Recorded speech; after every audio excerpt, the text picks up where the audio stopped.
informativo. ¿Qué tal? Comenzamos el informativo en NTN 24. Soy Joely Ramírez junto a Carlos Figueroa. Un placer estar contigo. Hola Joely, bienvenida a este horario, bienvenidos todos. En una hora vamos a revisar lo que es noticia alrededor del mundo. La alta comisionada de Naciones Unidas para los Derechos Humanos, Michelle Bachelet, inicia hoy una visita de 3 días a Venezuela. La diplomática llega a un país devastado y en crisis, polarizado por el pulso político entre Nicolás Maduro, con quien se reunirá en horas de la tarde, y el presidente interino, Juan Guaidó. A esta hora, dirigentes antichavistas se movilizan para llamar la atención de Bachelet. Además, van a exigir la liberación de todos los presos políticos. Vamos a Caracas, la capital de Venezuela, con Oliver Fernández. Oliver, buena tarde, adelante.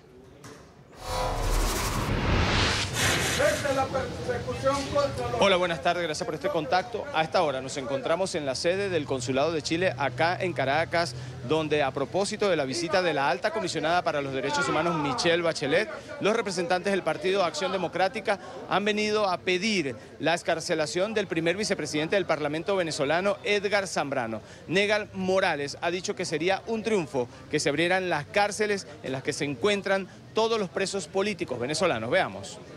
Sería un triunfo de los derechos humanos en Venezuela y en el mundo que se abrieran las puertas a los más de 700 presos políticos que hay en Venezuela y que además se borraran esos expedientes de los que hoy por hoy aún están afuera, pero que tienen régimen de presentación. Sería un triunfo extraordinario que abriría un espacio y una puerta, y aspiramos que entonces esa visita de Michelle Bachelet tenga esa contundencia y que además de eso, que no quede un solo preso político en Venezuela, salga un informe contundente de acciones importantes que permitan que la gente no se le siga pudriendo la comida porque se le va la luz y porque no hay luz en Venezuela, porque no hay agua, porque no hay medicinas o porque no hay comida. El sector educativo también protestó. Las maestras se apostaron frente a la sede de la Organización de Naciones Unidas en Caracas. Ellas exigen poder reunirse con la alta comisionada para los derechos humanos, Michelle Bachelet. Aseguran que los niños son los más afectados en esta crisis humanitaria. El Ministerio de Educación más nunca dotó de uniformes a los planteles públicos en Caracas ni en toda Venezuela. Vemos como los estudiantes no tienen zapatos. Además de ello, no tienen comida, el programa de alimentación país no está funcionando. Entonces nosotros queremos exigirle pues, a Bachelet que por favor nos incluya en su agenda, porque sabemos que ella se va a reunir con el sector salud, pero nosotros queremos que se reúna con el sector de los trabajadores que hemos estado durante 8 o 9 meses movilizados en defensa de la calidad educativa. Negal Morales también insistió en el regreso de los parlamentarios que han tenido que huir de Venezuela producto de la persecución del régimen de Nicolás Maduro. Sería fundamental que el Parlamento venezolano, a través de las acciones de Michelle Bachelet, recuperara plenamente sus funciones. Y recuperar sus funciones implicaría la función contralora, la función de debate, que los diputados que hoy por hoy están metidos en embajadas pudiesen salir, que los que han tenido que escapar del país y están asilados en países de Latinoamérica o en el mundo pudiesen regresar y que se pudiese ejercer las libertades políticas y los derechos humanos que los venezolanos estamos aspirando. Pudimos conocer extraoficialmente que los 59 colombianos que se encuentran detenidos desde hace 3 años y acusados de ser presuntamente paramilitares serían los primeros excarcelados en esta visita de Michelle Bachelet. Es la información que manejamos desde Caracas. Continúen con más en nuestro Centro Internacional de Noticias. Gracias, buen día. 1 de la tarde, 6 minutos en Caracas. Vamos a enlazarnos con una conferencia de prensa que ofrece a esta hora Juan Guaidó, presidente interino de Venezuela. No se deje. Los términos orientales son un poco más...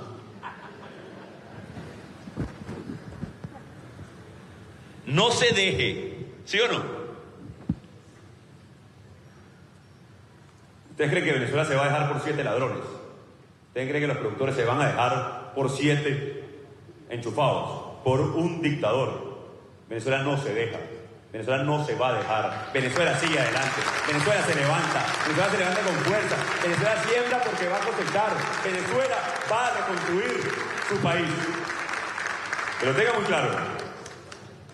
Y por eso, me pido no solamente que ejecutemos el plan, que ejecutemos la presión, que salgan los trabajadores del campo, que salgan los tractores también a las calles a visibilizar el problema, que salgan a cada uno de los rincones de Venezuela a exigir y a protestar por lo que nos corresponde. Llegó el momento es ahora. Venezuela languidece, Venezuela muere y tenemos que rescatarla. Es nuestro deber rescatarla. No es suficiente intentarlo, no es suficiente presentar un plan, un sueño. Aquí hay una ruta mucho más específica. No solamente un papel, No solamente una presentación, no solamente buenas voluntades que existen y que están aquí.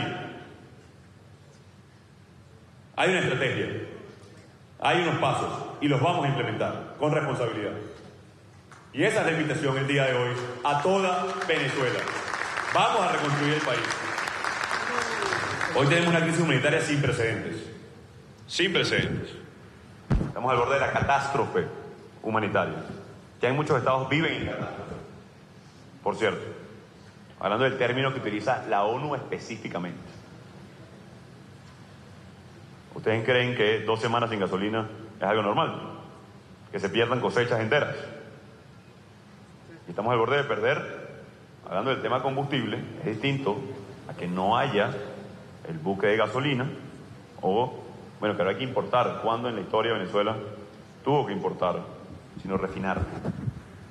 A que, por ejemplo, se dañen las estaciones de gasolina. No solamente que no haya gasolina, sino que se dañen las que existen por falta de mantenimiento, por contaminación de los tanques. Y esa pudiera ser la diferencia técnica, digamos, entre emergencia y catástrofe.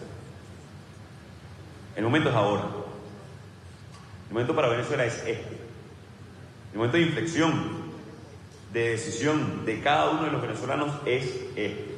Y por eso, por cierto, celebramos la venida de la Alta Comisionada de Derechos Humanos de la ONU a Venezuela. Es el reconocimiento implícito a esa grave crisis. No solamente implícito, en el informe preliminar presentado por la ONU ya se reflejaba claramente en 19 puntos, 19, persecución política, crisis alimentaria, desnutrición, violación a la libertad de expresión, trata de blancas en la frontera, penetración de grupos irregulares, tortura. Así que para nosotros es fundamental y nos vamos a reunir con la Alta Comisionada de Derechos Humanos y celebramos que reciba a las víctimas, a los deudos, a los que han sufrido tanto por este país, a los que le han dejado heridas abiertas, heridas que tenemos que sanar como sociedad. Hoy Venezuela tiene muchas heridas abiertas, pero quiere sanarlas. Queremos sanarlas como sociedad, vivir definitivamente felices, cumplir nuestros sueños en nuestra tierra. Y creo que escuchar a las víctimas por parte de la Alta Comisionada de Derechos Humanos acompaña y asiste y ayuda en esa dirección. Pero también debemos decirlo,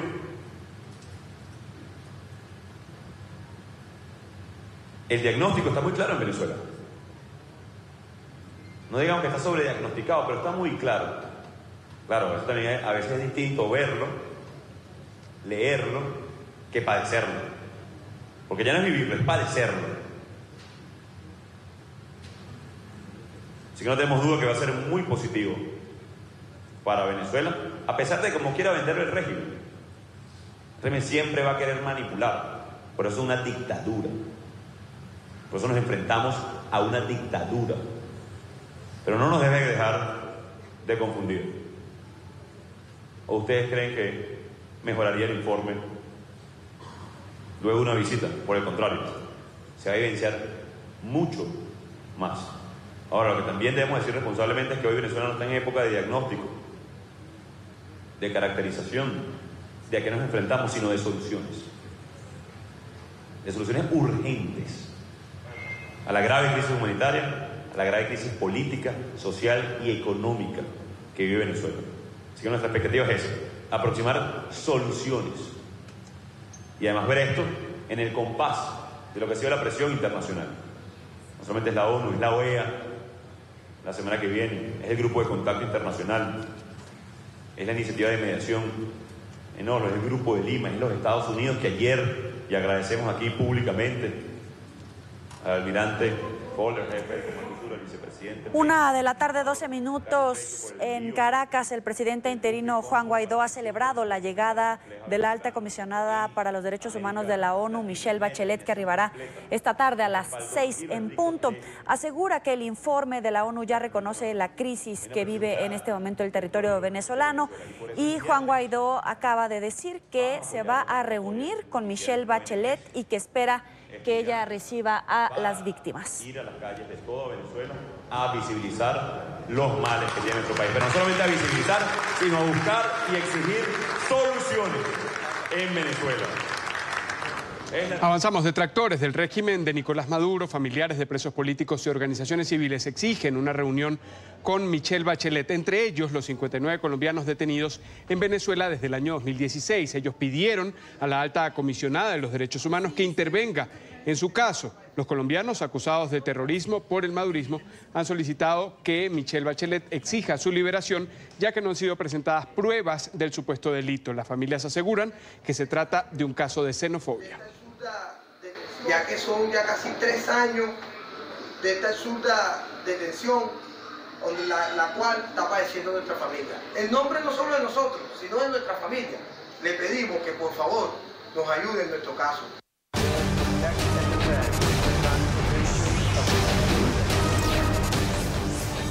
El presidente de Estados Unidos lanzó anoche su campaña a la reelección en el estado de Florida, considerado clave para mantenerse en la Casa Blanca. Durante su discurso se evidenció que la lucha contra la migración irregular sigue siendo una de sus principales banderas. Dijo además que va a mantener a Estados Unidos grande. El mitin político en la ciudad de Orlando volvió a arremeter contra los demócratas y también contra los medios de comunicación. Y recuerden que lo único que estos políticos corruptos entenderán es un terremoto en las urnas. Eso es lo que entenderán y lo van a ver. Lo hicimos una vez y lo haremos de nuevo. Esta vez vamos a terminar el trabajo. Con esta promesa y plenamente convencido de que obtendrá la victoria, Donald Trump hizo oficial su candidatura a las elecciones de 2020. Bajo el eslogan "Mantengamos la grandeza de Estados Unidos", el líder republicano busca asegurarse otros 4 años en la Casa Blanca. Durante su discurso en el Amway Center en Orlando, el mandatario destacó que la economía de la Unión Americana se ha convertido en la envidia del mundo, mientras acusó a los demócratas de querer destruir al país. También dejó en evidencia que el tema migratorio seguirá siendo su prioridad. Pero algo que tampoco parece que va a cambiar si Trump consigue su segundo mandato es su actitud hostil hacia la prensa.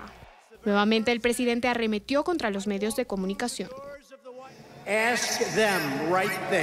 Pregúntenles ahí mismo.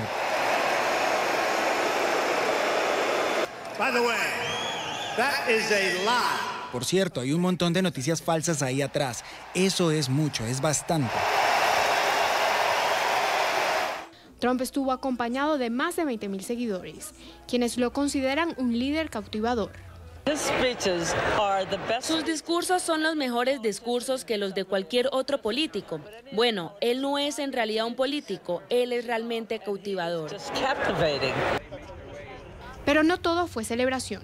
Detractores del mandatario también tomaron las calles de Orlando en rechazo a su postulación. Los partidarios de Trump vinieron a nuestra manifestación solo para pelear con todos y solo para regar el odio. Vi a una manifestante al lado de Trump con una cara negra que es simplemente repugnante y no debe ser tolerado, especialmente no aquí en Orlando. Por su parte, los demócratas respondieron al discurso de Donald Trump. El candidato a las primarias de ese partido, Bernie Sanders, se refirió con sarcasmo al pronunciamiento del mandatario. Tenemos un presidente que es racista, sexista, homófobo, xenófobo y fanático religioso, y su estrategia para ganar la reelección es dividir al estadounidense según el color de nuestra piel, según el lugar donde nacimos, según nuestra religión, según nuestra orientación sexual. Hay más de 20 demócratas que buscan ser el rival de Trump en 2020.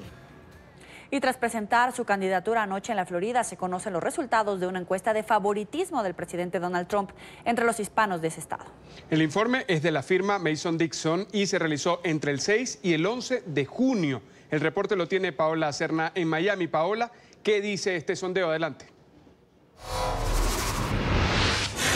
Hola, ¿qué tal? Muy buenas tardes. Pues bien, de acuerdo a los resultados de esta encuesta realizada entre los votantes hispanos del estado de la Florida, una mayoría conformada por un 56% de los votantes no está de acuerdo con reelegir al presidente Donald Trump. Sin embargo, hay un 34% de los hispanos de Florida que están dispuestos a votar por la reelección. Un 10% de los encuestados aseguran que todavía están indecisos. Sin embargo, el presidente Donald Trump mantiene el respaldo dentro de la comunidad cubanoamericana del estado de la Florida. Un 56% han dicho que están felices con su gestión y lo reelegirán. Sin embargo, el 32% ha dicho que en estas elecciones votarán demócrata.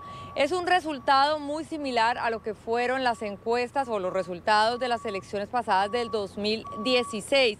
Esto, sin embargo, hay cerca de 2.5 millones de hispanos registrados para votar en el estado de la Florida. Estas cifras han seguido en aumento y, por supuesto, los hispanos seguimos siendo un grupo poblacional supremamente importante para los candidatos que deseen llegar a la Casa Blanca.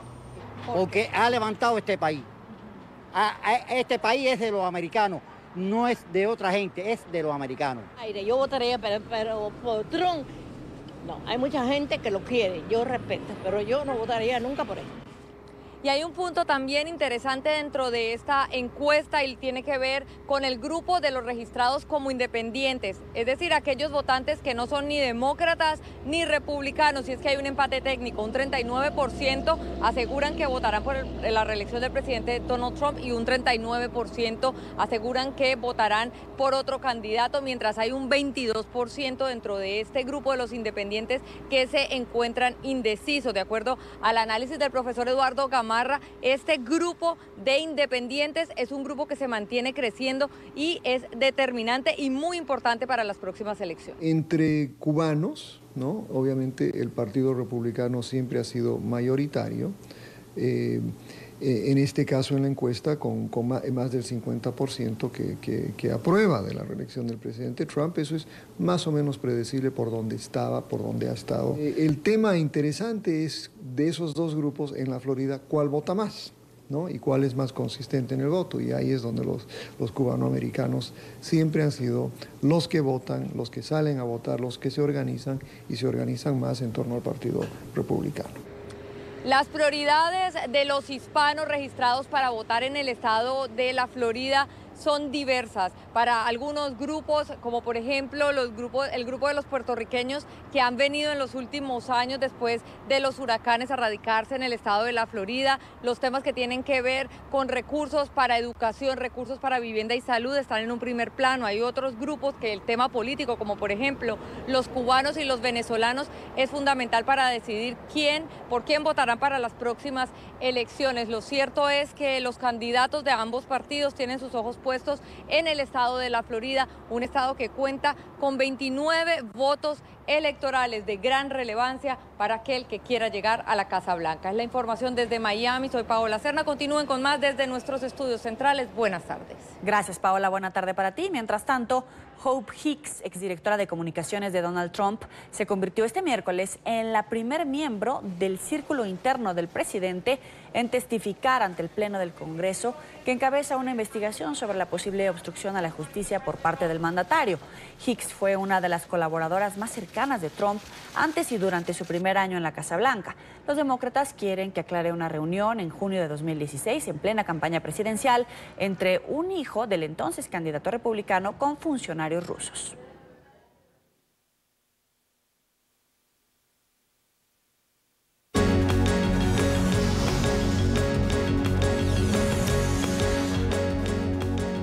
En menos de 24 horas entra en marcha una estrategia que busca reducir la afluencia de migrantes indocumentados y solicitantes de asilo desde el centro hacia el norte del continente. Este plan ha sido estructurado por el Gobierno de México y la Organización de las Naciones Unidas. Este asunto fue tratado hoy por el secretario de Relaciones Exteriores de México, Marcelo Ebrard, y el secretario general de la ONU, Antonio Guterres. En ETV 24 está en el lugar de la noticia. Vamos en directo con nuestro periodista Alejandro Rincón. Muy buena tarde, adelante.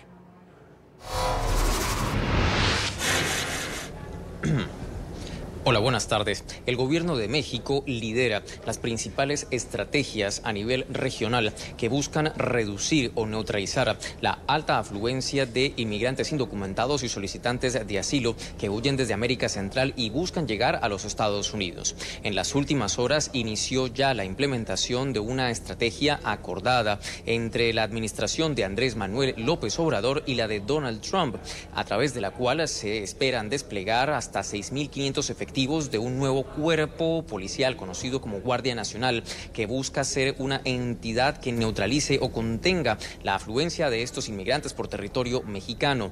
Adicionalmente, el gobierno de esta nación trabaja con la Organización de Naciones Unidas en otra estrategia regional e integral, pero cuyo componente esencial es el del desarrollo económico y social en Centroamérica, con el objetivo de que se generen oportunidades en esta región del continente americano y permita a futuro avanzar más en el proyecto de neutralizar el flujo de inmigrantes por esta parte del continente americano.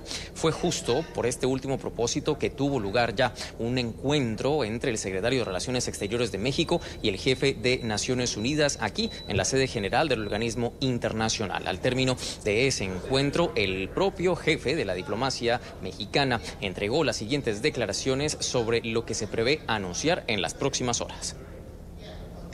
El día de mañana en Tapachula, Chiapas, habrá un encuentro del presidente de El Salvador, el presidente Bukele, que recién tomó posesión, el presidente Andrés Manuel López Obrador, y el plan de desarrollo integral se inicia con una acción que se llama Sembrando Vida, que mañana se va a dar a conocer por parte de ambos mandatarios. México va a aportar recursos que mañana también se darán a conocer por varios millones de dólares, es decir, esto va a empezar como un financiamiento de México.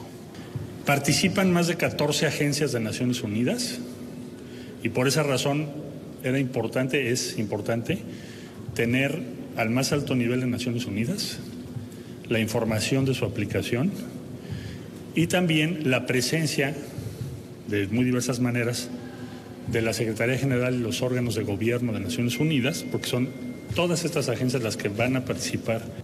Como lo acaban de escuchar de voz del secretario de Relaciones Exteriores de México, está planteada entonces la expectativa por el plan que será anunciado mañana por parte del presidente Andrés Manuel López Obrador en compañía del mandatario de El Salvador. Estrategia que de hecho cuenta con el respaldo no solo de los gobiernos de América Central, sino también otras naciones como España y Alemania han manifestado ya su respaldo a este proyecto. Adicionalmente, ha anticipado el jefe de la diplomacia mexicana que el primer punto que será implementado, el que arrancaría a desplegarse o a implementarse mañana mismo, es el de la iniciativa de generación de empleo y oportunidades económicas en los 3 países de donde proceden la mayoría de los inmigrantes que buscan llegar a los Estados Unidos. Es todo lo que tenemos para ustedes por ahora. Continúen con más en el informativo.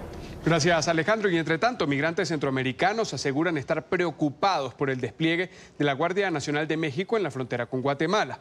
El gobierno de Andrés Manuel López Obrador completó este martes el despliegue de unos 6.000 efectivos en esta zona limítrofe para así impedir el tránsito de indocumentados con rumbo a los Estados Unidos. Esto hace parte del acuerdo migratorio con el gobierno de Trump para evitar la imposición de aranceles. Algunos de los migrantes huyen de la pobreza y de la violencia en países como El Salvador, Honduras y Guatemala.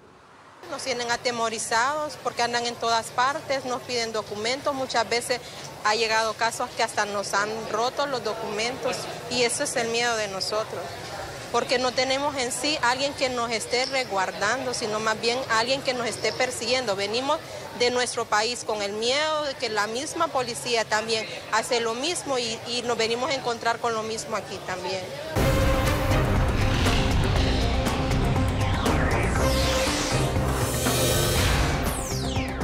En Madrid, la Agencia de las Naciones Unidas para los Refugiados presentó su informe Tendencias Globales 2018. El reporte concluye que en el mundo hay más de 70 millones de desplazados. Siria y Colombia son los países con mayor número de desplazados internos. Además, según ACNUR, los venezolanos encabezaron el año pasado la lista mundial de nuevos solicitantes de asilo alrededor del mundo. Advierten que se trata de una de las mayores crisis de desplazamiento del planeta. Noticia desde España con nuestro periodista Marcelo Moncayo. Marcelo, adelante. Hola, ¿qué tal? Un saludo para todos ustedes desde Madrid, amigos televidentes. De este día, la Agencia de las Naciones Unidas para los Refugiados, ACNUR, presentó su informe Tendencias Globales. En él se confirma que durante el año pasado, más de 70 millones de personas tuvieron que desplazarse forzosamente de sus hogares. Para ACNUR es preocupante la situación de Venezuela y Colombia. Tendencias globales desde el informe presentado por la Agencia de las Naciones Unidas para los Refugiados, ACNUR, para reflejar la problemática de los desplazados durante el año 2018. Según ACNUR, más de 70 millones de personas se vieron obligadas a abandonar sus hogares durante el año pasado. Esto significa un incremento de 2.3 millones en relación al año 2017. ACNUR considera que estas cifras podrían ser conservadoras, pues no reflejan, por ejemplo, la problemática total de la migración venezolana, por la que más de 4 millones de personas han tenido que salir de Venezuela. La situación de Venezuela es una de las más importantes y las que más desplazamiento de población está provocando. Entre 3 y 5.000 personas están cruzando la frontera cada día hacia países limítrofes. Hemos alcanzado los 4 millones. En este informe, ACNUR también expresa su preocupación por la situación en Colombia, país que ya tendría el mayor número de desplazados internos en el mundo, con más de 7.800.000, superando a Siria, país del que ya han huido más de 6.100.000 personas luego de 8 años de guerra interna.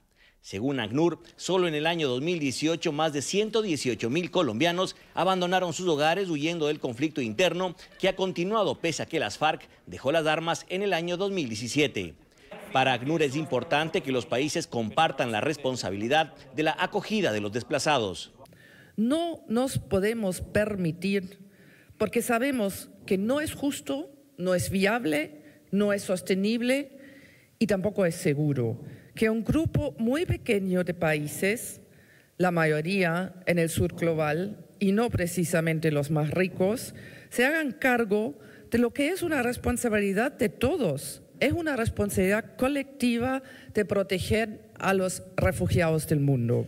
Según los datos que maneja la Agencia de las Naciones Unidas para los Refugiados, en el año 2018 fueron 41.3 millones de personas calificadas como desplazados internos y 3.5 millones fueron solicitantes de asilo en todo el mundo.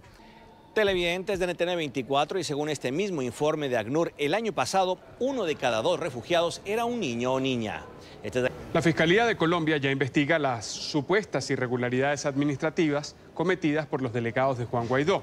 El gobierno interino de Venezuela solicitó ayer formalmente las indagaciones sobre una supuesta malversación de fondos destinados a ayudar a los militares disidentes del régimen madurista y que permanecen en la ciudad de Cúcuta. El embajador en Bogotá del mandatario interino, Humberto Calderón Berti, quien se encargó personalmente de la petición a las autoridades colombianas, explicó que los hechos son investigados desde hace 2 meses por medio de su despacho. Queremos establecer un precedente, indistintamente del monto. Ahora, ¿en qué consistía? Básicamente facturas adulteradas, relaciones de gastos sin comprobantes, gastos, malversación de algunos de los recursos, ese tipo de cosas. Pero la profundización de toda la investigación tendrá que adelantarla la Fiscalía con sus mecanismos que para eso tiene. En otras noticias, hoy vencía el plazo para la liberación de todos los considerados presos políticos en Nicaragua. La opositora Alianza Cívica denuncia que el régimen de Daniel Ortega incumplió su compromiso asumido en medio de las negociaciones para poner fin a la crisis política. Los detractores del régimen aseguran que aunque ha habido decenas de liberaciones, aún siguen tras las rejas 89 personas detenidas por participar en las manifestaciones antigubernamentales del 2018. Por su parte, el gobierno asegura que sí cumplió con el acuerdo al afirmar que desde el pasado 11 de junio están en libertad todos los opositores presos. Justamente la ONG Human Rights Watch presentó su informe titulado Brutal represión, torturas, tratos crueles y juicios fraudulentos contra manifestantes y opositores en Nicaragua. José Miguel Vivanco, el director para las Américas de esta organización, aseguró que los gobiernos de Latinoamérica, Canadá, Estados Unidos y Europa deberían imponer sanciones individuales a altos funcionarios nicaragüenses implicados en graves violaciones de derechos humanos. Nuestra periodista en Washington, Emiliana Molina, tiene toda la información. Muy buena tarde, adelante.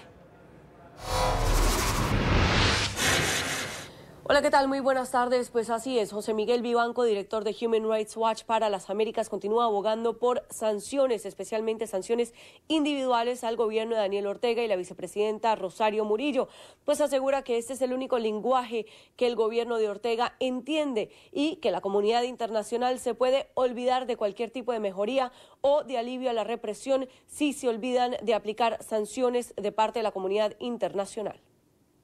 Que se puede traducir idealmente en la aplicación de sanciones individuales con el congelamiento de bienes, de cuentas bancarias, de recursos y también la cancelación de visas de funcionarios del régimen, empezando por Daniel Ortega, pero también deberían responder frente a esta legislación que existe en los Estados Unidos y que también existe en Canadá y en Europa y en algunos países de América Latina, la general retirada Aminta Granera, exdirectora de la Policía Nacional, el general Francisco Díaz, que es el actual director de la Policía Nacional, el único de la lista que ya ha sufrido sanciones por parte de los Estados Unidos. Pero creemos que esas sanciones deben ser replicadas tanto por Canadá como por la Unión Europea contra el general Francisco Díaz, máximo responsable de la Policía Nacional en actividades operativas. El general Ramón Avellán, subdirector de la Policía Nacional y máximo miembro de la Policía Nacional en Masaya, donde bajo su mando se cometieron numerosos y gravísimos hechos atroces. Estas personas muertas deja un deslizamiento de tierra en el sur de China. Las fuertes lluvias han provocado numerosos deslaves. Las autoridades reportan cientos de damnificados. Bajo esa premisa han activado una alerta de emergencia en la zona. Alrededor de 300 policías y bomberos continúan las labores de rescate. Minuto de silencio en el Parlamento de Hong Kong. Los legisladores demócratas asistieron vestidos de negro y con flores a la sesión de este miércoles para rendir homenaje a uno de los manifestantes que murió la semana pasada en medio del rechazo a la polémica ley de extradición a China continental. La reverencia tuvo lugar al inicio de una reunión oficial en el Consejo Legislativo en la que se abordará el impacto de las protestas masivas que afectaron a la ciudad del miércoles pasado. Y esta desoladora imagen le da la vuelta al mundo. Visiblemente débil y agotada, esta osa polar fue localizada en una ciudad en el norte de Rusia. La hembra se alejó al menos 1000 kilómetros de su hábitat natural para buscar comida. En libertad, el expresidente de la UEFA, Michel Platini, permaneció detenido más de 12 horas. Es investigado en Francia por supuesta corrupción en la organización del Mundial Qatar 2022, su elección, de hecho. La leyenda del fútbol, interrogada por las autoridades de Francia, habló con la prensa después de la extensa diligencia judicial. Dijo estar tranquilo porque, afirmó, ha sido transparente. Escuchen, fue largo, pero dada la cantidad de preguntas solo podía ser así de largo. Me hicieron preguntas sobre la Eurocopa 2016, la Copa del Mundo de Rusia, la Copa del Mundo de Qatar, París, Saint-Germain, la FIFA. Así que muchos temas y respondí a todo eso. Como dijo el señor Bourdon, no sé por qué estoy aquí. Pero oye, respondí a todas las preguntas. El arma con la que se habría suicidado el reconocido pintor holandés Vincent van Gogh fue vendida este miércoles en París. El revólver de 7 milímetros, que estaba valorado entre 40.000 y 60.000 euros, fue adquirido por más del doble de ese monto por vía telefónica. Un coleccionista anónimo la compró en 162.500 euros. El artista, famoso por sus obras y por haberse cortado una oreja, se disparó en el pecho el 27 de julio de 1890. 2 días después, murió en Francia.